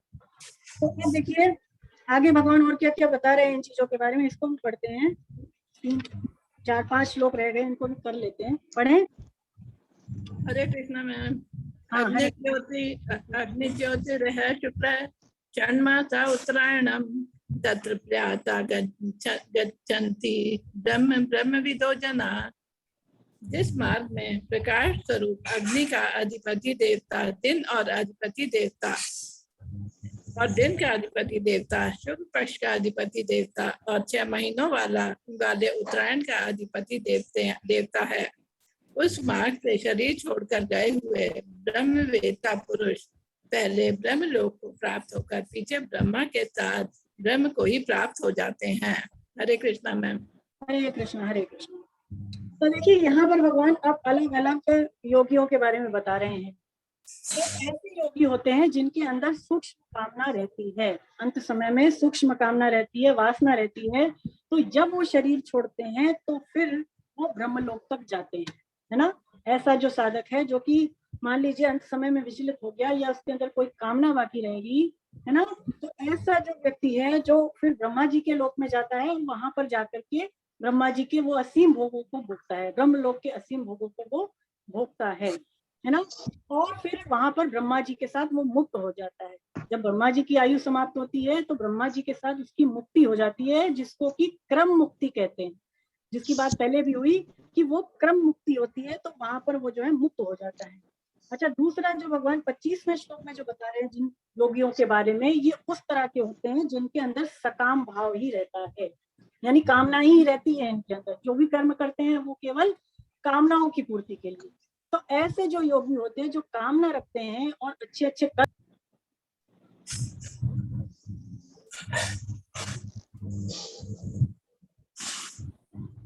तो जो योगी होते हैं, हाँ आवाज आ रही है? हमने एक श्लोक पढ़ा था, 25वां पढ़ ले। आपने 25वां पढ़ा ना? नहीं, 24 पढ़ा था, 24वां। हाँ 25वां पढ़े, 25वां आपने नहीं पढ़ा ना? पढ़े दोनों पढ़ लेते हैं, 25 और 26 जी, पढ़ लीजिए। धूमो रात्रि तथा कृष्ण षण्मासा दक्षिणायनम तत् चंद्रमासम ज्योतिर्योगी प्राप्त निवर्तते शुक्ल पक्षे गति होते जगत शाश्वते मते एक यात्यनावृत्ति अन्य वर्तते पुनः। जिस मार्ग में धूम का अधिपति देवता, रात्रि का अधिपति देवता, कृष्ण पक्ष का अधिपति देवता और 6 महीनों वाले दक्षिणायन का अधिपति देवता है, शरीर छोड़कर उस मार्ग से गया हुआ योगी सकाम मनुष्य चंद्रमा की ज्योति को प्राप्त होकर लौट आता है, अर्थात जन्म मरण को प्राप्त होता है। क्योंकि शुक्ल और कृष्ण ये दोनों गतियां अनादिकाल से जगत प्राणी मात्र के साथ संबंध रखने वाली मानी गई हैं। इनमें से एक गति में जाने को लौटना नहीं पड़ता और दूसरी गति में जाने वाले को पुनः लौटना पड़ता है। हरे कृष्ण हरे कृष्ण हरे कृष्ण। बहुत सुंदर। तो देखिए इन चक्करों में ज्यादा नहीं पढ़ना चाहिए कि किस मार्ग से जाएंगे तो मुक्त होंगे अथवा किस मार्ग से जाएंगे तो बंधन में पड़ेंगे। ये ज्यादा हमको विस्तार से नहीं जानना चाहिए। इतना जान लेना पर्याप्त है कि यदि हमारे अंदर कामनाएं नहीं है ना, निष्काम है, तब तो हमारी मुक्ति है ना, सिंपल अर्थ में तब तो मुक्ति है। लेकिन यदि सूक्ष्म वासना भी है तो जैसे मैंने बताया ब्रह्मलोक तक में जाएंगे। और यदि बहुत ज्यादा कामना है, सकाम भाव है सब कामों के प्रति, तो होगा क्या कि फिर हम चंद्रलोक में जाएंगे। कहाँ जाएंगे? चंद्रलोक में। और चंद्रलोक में जाकर के वहां पर दिव्य भोगों को हम भोगते हैं, है ना। और फिर वहां से जब मुक्त होते हैं तो वापस मृत्यु लोक में आ जाते हैं। तो मतलब कामना वाला जो मनुष्य होता है वो बंध जाता है और जो निष्काम होता है वो मुक्त हो जाता है। यहाँ पर भगवान ने जो अहंकारी शब्द प्रयोग किया है ये अभिमान का वाचक नहीं है। अहंकारी जो वर्ड है वो अभिमान यानी हमारे में घमंड आ गया, ये इसको नहीं दर्शाता है, अपितु ये इसको दर्शाता है कि किसकी किसके प्रति क्या जिम्मेदारी है, किसका क्या दायित्व है, क्या कर्तव्य है, वो उसका वाचक है। ऐसा हम इस अहंकारी शब्द को समझे ना। स्वामी जी जो है बताते हैं कि हर एक मनुष्य अपना कल्याण कर सकता है, क्योंकि किसी भी मनुष्य को जो शरीर मिला है, जो ये मनुष्य शरीर मिला है, वो केवल भगवत प्राप्ति के लिए मिला हुआ है। तो यदि हमारे जो भाव है, हमारे जो कर्म है, ये उस पर निर्भर करता है कि हम किस लोक में जा रहे हैं, हमारी क्या गति हो रही है। जैसे पहले मैंने बताया कि किसी भी लोक में या किसी भी योनि में भगवान की प्राप्ति होने में कोई भी बाधा है नहीं, कोई भी लोक या कोई भी योनि बाधा इसमें है नहीं। और देखिए जो ऊर्ध्व लोक है, यानी जो ऊंचे ऊंचे लोग हैं उसका संबंध डायरेक्ट मनुष्य जन्म से ही है, मनुष्य योनि से ही है। क्यों?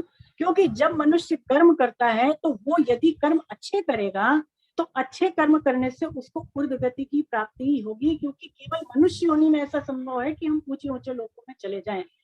और बाकी जो योनियां है वो कैसी है? वो भोग योनियां, भोग योनियां है। तो उसमें जरूरी नहीं है वो जो प्राणी है वो तुरंत मुक्त हो जाए या फिर उनको भगवत धाम प्राप्त हो जाए या मुक्ति मिल जाए, कुछ भी नहीं हो सकता। दो कारण से ऐसा हो सकता है। क्या?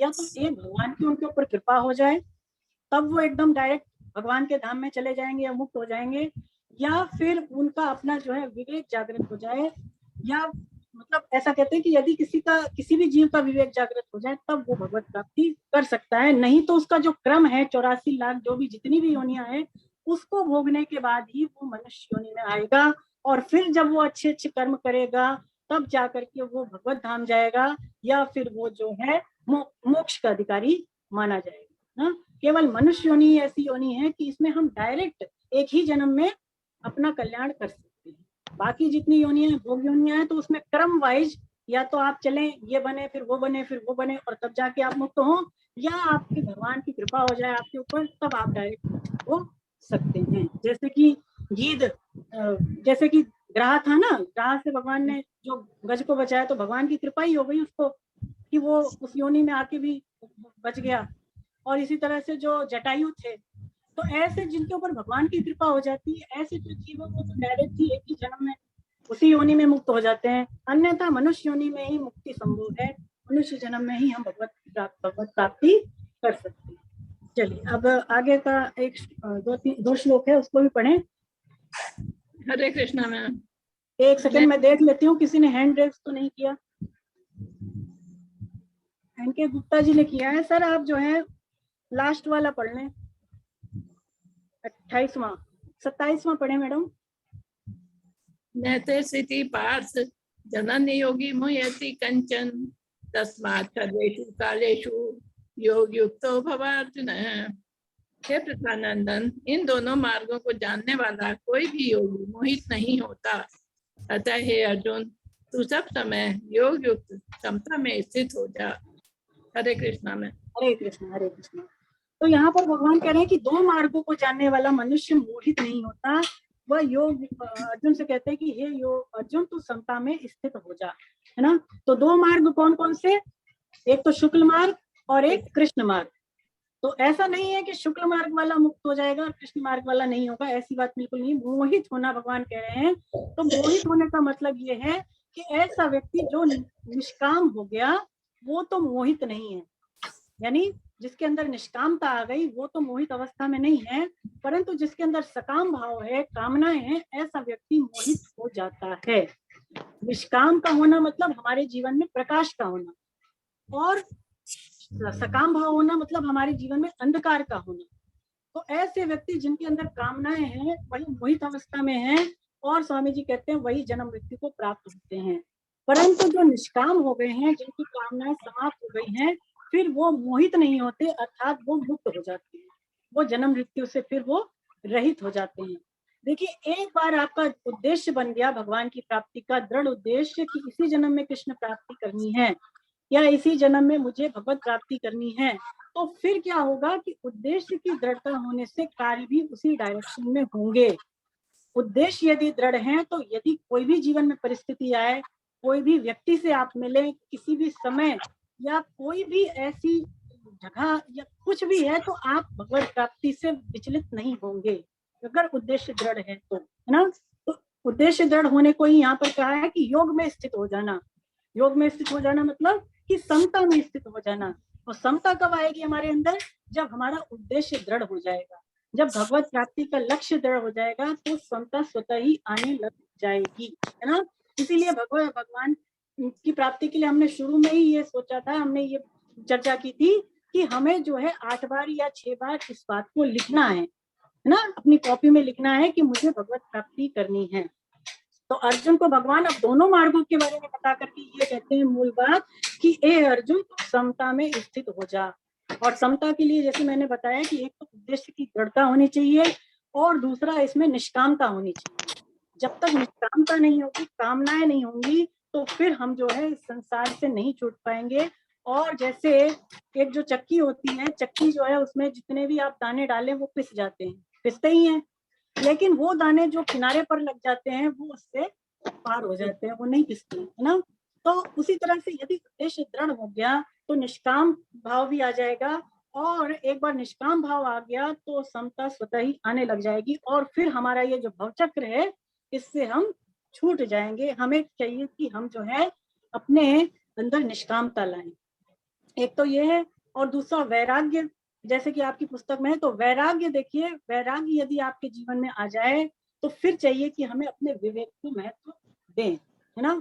और वैराग्य लाने के कई तरीके हमने पहले भी देखे थे, और यहाँ जैसे बताया गया कि 4 अवसरों पर वैराग्य आता है। 4 अवसर कौन कौन से हैं? एक तो ये कि जब हमारे हम गर्भ में आते हैं, जब हम माँ के गर्भ में आते हैं तब वैराग्य आता है। दूसरा, जब किसी के शव, यानी कि जब कोई मरता है तब वहां जाते हैं, तब वैराग्य आता है। और तीसरा, जब हम कथा सुनते हैं, सत्संग में जाते हैं, तब हमारे अंदर वैराग्य आता है। और दूसरा, जब हमारा कोई प्रिय, हमारा कोई अपना इस दुनिया से चला जाए, तब वैराग्य, है ना। तो 4 अवसरों पर वैराग्य आता है। तो इस वैराग्य को जब एक बार किसी भी तरह से आया, हालांकि ज्यादा लंबे समय तक नहीं आता है, थोड़ी देर के लिए आता है, और फिर वही सामान्य स्थिति हमारी हो जाती है ना। तो वैराग्य जब आए तो विवेक को महत्व दें, और विवेक को महत्व देंगे तो जो साधन है वो तेज होने लग जाएगा, और फिर वो साधन हमारा सफल भी होने लग जाता है। लेकिन जो भगवान का भक्त होता है, जिसकी भगवान ने अनन्य भक्ति की बात की गीता में, तो अनन्य भक्त जो होता है वो, उसका जो भजन होता है वो 24 घंटे का होता है। ऐसा नहीं है कि उसने एक टाइम फिक्स कर लिया कि 2 घंटे ही भजन करना है या 1 घंटे ही भजन करना है, ऐसा वो नहीं करता। वो जो कुछ भी कार्य करता है वो सारा का सारा उसका फिर वो भजन ही होता है। 24 घंटे का उसका भजन होता है, मतलब चाहे वो संसारी काम कर रहा है तो भी भजन है, और चाहे वो पारमार्थिक कार्य कर रहा है तो भी वो भजन ही है ना। तो ऐसे भक्त का जीवन बन जाता है, और ऐसा जो भगवान का प्रेमी भक्त होता है, अनन्य भक्त होता है, फिर उसके लिए भगवान सुलभ है। और जैसे भगवान कहते हैं, फिर उसको परम सिद्धि, परम प्रेम की बात प्राप्ति भी हो जाती है। चलिए आगे बढ़ते हैं। लास्ट श्लोक 28वां। एनके गुप्ता सर आप पढ़ें। हरे कृष्णा। हरे कृष्णा। वेदेषु यज्ञेषु तपसु चैव दानेषु यत् पुण्य फलं प्रतिष्ठम् एते तत् मिदं विदित्वा योगी परम स्थान मुपेति चाद्यम्। योगी भक्त को इस अध्याय में वर्णित विषय को जानकर वेदों में, यज्ञों में, तपों में तथा दान में भी जो जो पुण्य फल कहे गए हैं उन सभी पुण्य फलों का अतिक्रमण कर जाता है और आदि स्थान परमात्मा को प्राप्त हो जाता है। हरे कृष्णा। हरे कृष्णा। हरे कृष्णा। बड़े ही अच्छा श्लोक है। भगवान कहते हैं कि जो जो पुण्य कर्म बताए हैं शास्त्रों में, जो भक्त होता है वो उनका अतिक्रमण कर जाता है और वो परमात्मा को प्राप्त हो जाता है। तो भगवान ने अपनी प्राप्ति की बात करके इसका अंत किया। तो इसको समझें। देखिए, जितने भी पुण्य कर्म हैं, जो बड़े से बड़े पुण्य कर्म माने गए हैं, यज्ञ, दान, तप, है ना, ये जितने भी शास्त्र विहित शुभ कर्म है, पुण्य कर्म है, ये सब नाशवान है। ये सारे कर्म कैसे हैं? नाशवान क्यों है? क्योंकि इनका आरंभ और अंत होता है। ये कर्म आरंभ होते हैं और इनका अंत हो जाता है। तो इस कारण से ये कर्म नाशवान है, और इनका जो फल मिलता है वो भी नाशवान ही मिलता है। यानी कि इनका जो फल मिलता है, ज्यादा से ज्यादा ऊंचे ऊंचे लोकों की प्राप्ति होगी, और फिर वो फल वहां देकर के नष्ट हो जाएगा, है ना। तो इस कारण से यहाँ पर भगवान कह रहे हैं कि ये सारे यज्ञों पे, दानों और तपों के चक्रों में ज्यादा नहीं पड़ना चाहिए। एक तरह से भगवान का ये कहने का भाव है, ये जितने भी पुण्य कर्म है, जितने भी फल है इनके, वो सारे नाशवान। देखिए, जीव जो है वो स्वयं भगवान का अविनाशी अंश है। स्वामी जी कहते हैं कि हम भगवान के अविनाशी अंश हैं, है ना। लेकिन हमने जो है नाशवान पदार्थों को महत्व दे दिया, नाशवान चीजों के चक्करों में हम फंस गए। तो इस कारण से क्या होता है कि हमारा जो है, हमारा आवागमन होने लगता है, हम मुक्त नहीं हो पाते हैं। और उसमें जो खास कारण है वो हमारी अज्ञता ही है। इसका कारण जो है वो हमारा अविवेक है ना। लेकिन स्वामी जी कहते हैं कि जब ये समझ जाता है मनुष्य कि जितने भी पुण्य से पुण्य कर्म हैं, बड़े से बड़े कर्म हैं, उनकी जो आखिरी हद है वो ब्रह्म लोक है। उसकी जो आखिरी हद है वो ब्रह्म लोक है। और ब्रह्म लोक भी कैसा? कि जहाँ से लौटकर संसार में आना पड़ता है।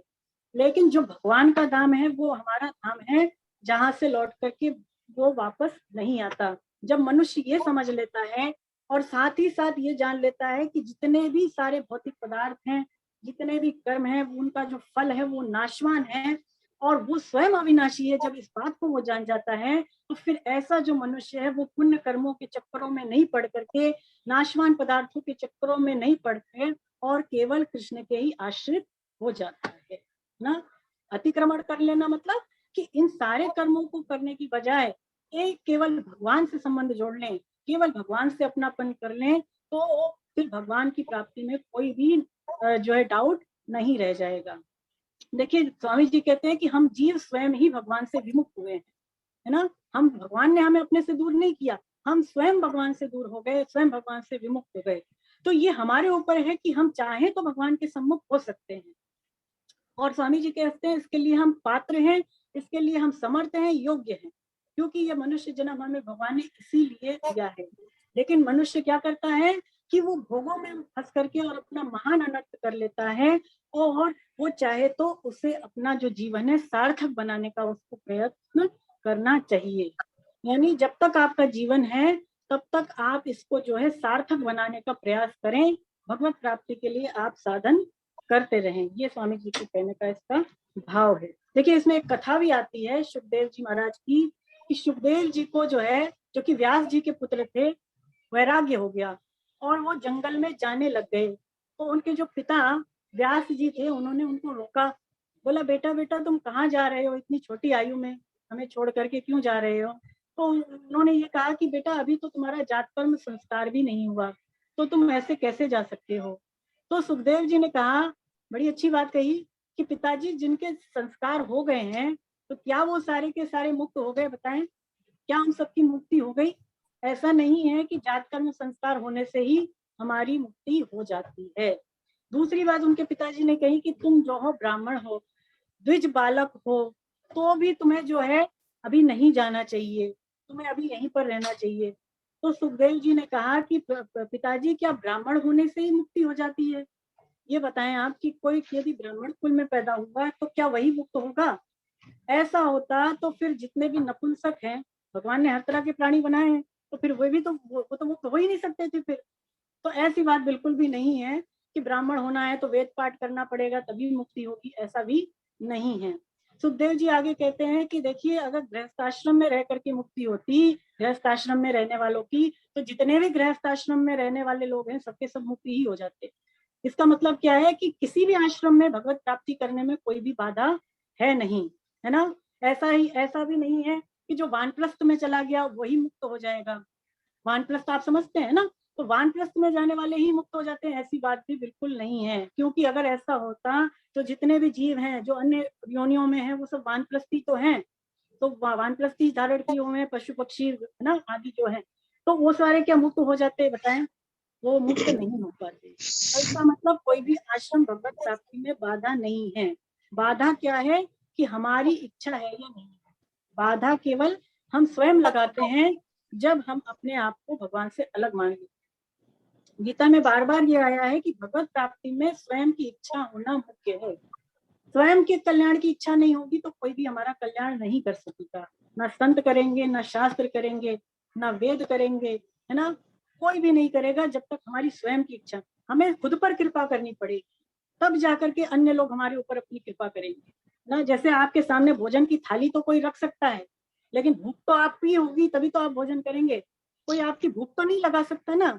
बिस्तर आपके लिए बिछा देगा बढ़िया से बढ़िया, लेकिन नींद तो आपको ही लानी पड़ेगी। जब आपकी नींद ही नहीं होगी तो कितना ही बढ़िया बिस्तर हो, सब बेकार है। तो वही बात है कि स्वयं की भूख नहीं होगी भगवान को पाने की, स्वयं की पिपासा नहीं होगी, स्वयं की इच्छा नहीं होगी, तो कुछ भी होने वाला है नहीं, सबका सब व्यर्थ है। तो भगवत प्राप्ति में स्वयं की इच्छा, स्वयं का दृढ़ उद्देश्य होना बहुत ज्यादा जरूरी है। और अगर उद्देश्य है तो उसी दिशा में कार्य होंगे, उसी दिशा में हमारे जीवन होगा, साधन होगा, और फिर भगवान ऐसे भक्त को, अन्य भक्त को प्राप्त आसानी से हो जाते हैं। हरे कृष्ण हरे कृष्ण। तो चलिए आज यहीं पर ये अध्याय समाप्त हुआ। आपके मन में कोई प्रश्न हो हमने पढ़ा आज इसको लेकर के तो पूछ लें, और हम जो है अब 9वां अध्याय अगली क्लास में ही लेंगे ना। आज के लिए इतना ही, ज्यादा इसको लंबा नहीं रखेंगे आज।